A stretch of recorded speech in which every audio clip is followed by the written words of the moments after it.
Nous accueillons ici Monsieur le directeur général de l'assistance publique Hôpitaux de Paris, Monsieur l'ancien président de l'Agence pour le service civique, Monsieur l'ancien président d'Emmaüs France, Monsieur l'ancien président de l'Agence Nouvelle et Solidarité Active, Monsieur l'ancien commissaire aux solidarités actives. Voici donc Martin Hirsch qui maintenant s'adresse à vous.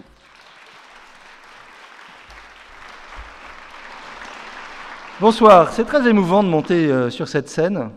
Et ça, c'est un des miracles, on en a souligné quelques-uns, que réalise Brigitte, de faire monter sur cette scène. Alors, pour Richard Berry, c'est facile, habituel, même si on a vu que sur les marches, il était moins à l'aise que sur les marches de Cannes. Mais pour nous autres qui n'aurions jamais rêvé de monter sur cette scène, sur laquelle, attendez, je parle, sur laquelle j'ai un souvenir d'enfance, j'étais dans l'une de ces places, d'avoir vu un violoncelliste dont vous avez peut-être entendu parler, qui s'appelle Mstislav Rostropovitch, qui était sur ce petit carré d'estrade pour jouer un concerto de Schumann pour violoncelle, quand sa pique a dérapé et quand il a failli tomber en arrière et récupéré par la première violon qui était derrière. C'est un des moments de musique les plus émouvants, mais je n'imaginais pas un jour monter sur cette scène pour une belle cause. Parce que si vous êtes là ce soir, et si parmi les miracles, il y a la réunion de tant de belles personnalités pour cette soirée, vous savez qu'il y a des soirées où on ne sait pas trop pourquoi on est là. Là, toutes et tous, vous savez pourquoi vous êtes là. Vous êtes là parce que vous savez que l'enjeu de la santé, l'enjeu du rein, l'enjeu de la néphrologie, l'enjeu de l'implication du plus grand nombre pour la santé publique et pour le progrès de la recherche est quelque chose d'absolument essentiel et d'absolument indispensable. Et si vous l'aviez oublié, vous pourrez toute la soirée vous en rappeler à travers les actions qui vous seront présentées. Moi, juste avant, j'étais dans une autre manifestation pour une association qui s'appelle l'Association du don en nature, qui ne s'occupe pas du don d'organes, mais du don de grandes sociétés qui donnent des produits pour des associations de lutte contre l'exclusion. Et j'ai rencontré une jeune personne d'une quarantaine d'années, qui ne savait pas que je venais là ce soir, et qui m'a expliqué qu'il était depuis des années sur une liste d'attente.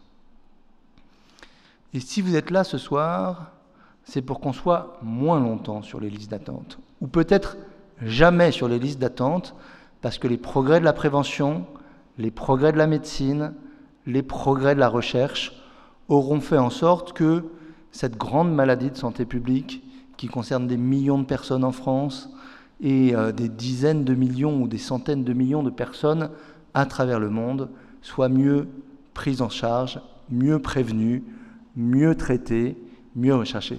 L'enjeu de votre soirée, il est juste celui-là. Et effectivement, votre implication, les dons, votre fidélité, votre attachement à cette cause sont juste essentiels pour que les progrès se réalisent.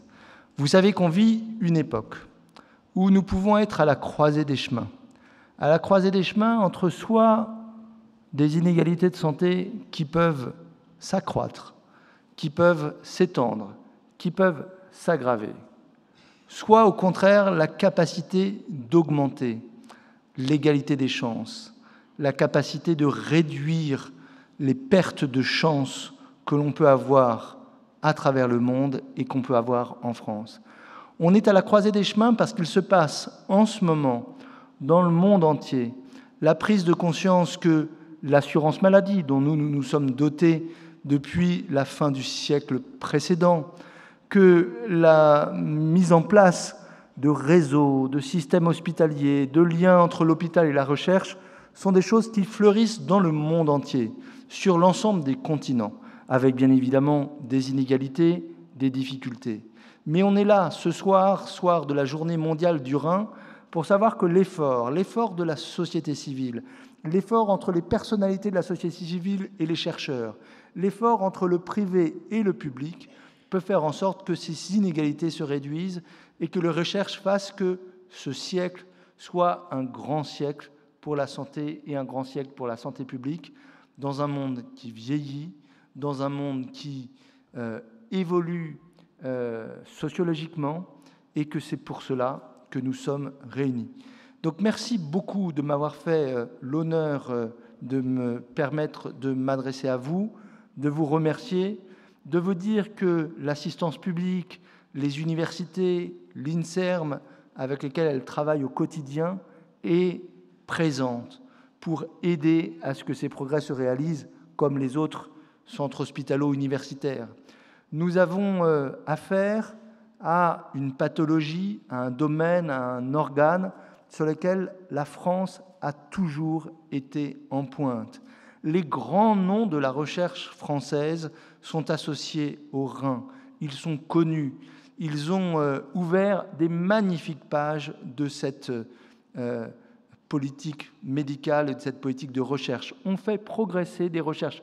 Ils sont connus dans le monde entier et de magnifiques pages doivent être ouvertes. En remerciant, en honorant, en faisant lauréat de jeunes chercheurs, vous assurez le fait que ces belles pages seront écrites et que les patients seront mieux traités et ne resteront pas sur une liste d'attente à avoir leur vie en danger. Merci beaucoup. Excusez-moi pour tout à l'heure.